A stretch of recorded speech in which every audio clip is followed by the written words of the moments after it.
I'm Nick Snow, watching Government for Oil and Gas Journal in Washington, D.C. There had been numerous earlier agreements reached to build an Alaska natural gas pipeline.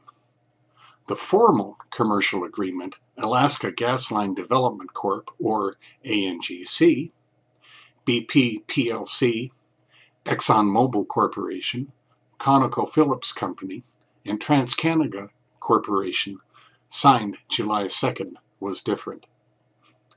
It basically moved the Alaska LNG project into the pre-front-end engineering and design, or pre-FEED, phase, a stage no previous Alaska gas project reached. Governor Sean Parnell, a Republican, welcomed the news. Environmental and pipeline engineering fieldwork has officially begun, he said. This milestone marks the historic progress we have made on a gas pipeline. Our way forward will continue to be on Alaska's terms and in Alaskans' interests.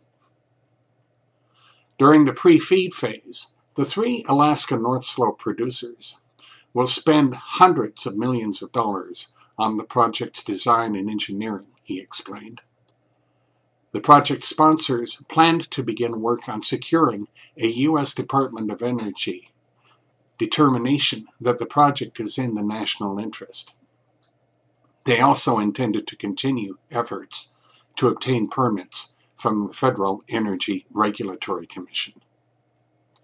Each producer, in addition to the state, would start lining up customers for the liquefied natural gas which would be exported, Parnell said. ANGC, BP, ExxonMobil, and ConocoPhillips estimate the project will cost $45 billion to $65 billion in 2012 dollars, according to the Alaska Natural Gas Transportation Project's Federal Coordinator's Office.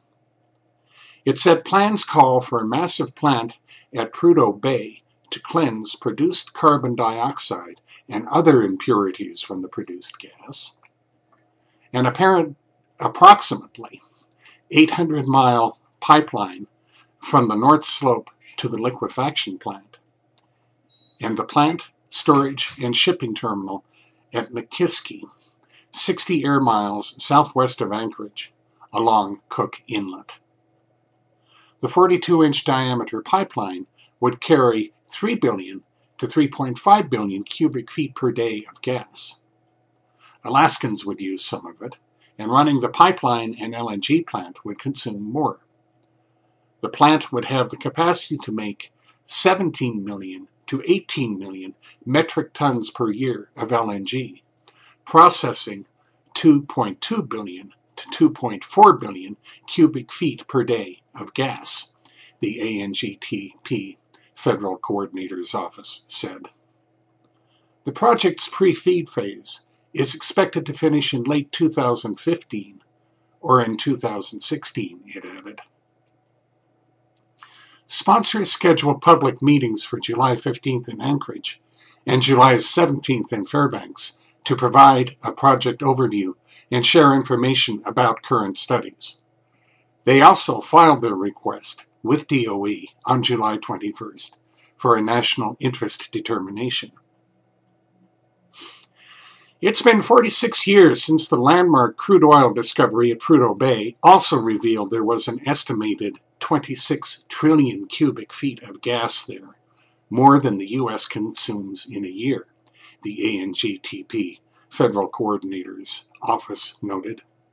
A late 1970s proposal for a pipeline to Fairbanks, then along the Alaska Highway to markets in the lower 48 states, was considered because exporting U.S. gas was anathema at the time.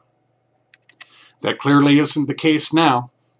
In their July 21st filing with DOE, the Alaska LNG Export Project's sponsors sought permission to export up to 20 million metric tons per year of LNG for 30 years to countries which have free trade agreements with the United States, as well as those who don't. Alaska's LNG project is on the right track, with hundreds of Alaskans out in the field this summer working to secure permits, and hundreds more working to refine the engineering and design challenges of the project, Parnell said that day. I am committed to getting Alaska's gas to Alaskans and then to markets beyond. I look forward to continued progress on this important project. That's Watching Government for this week. In Washington, I'm Nick Snow for Oil and Gas Journal.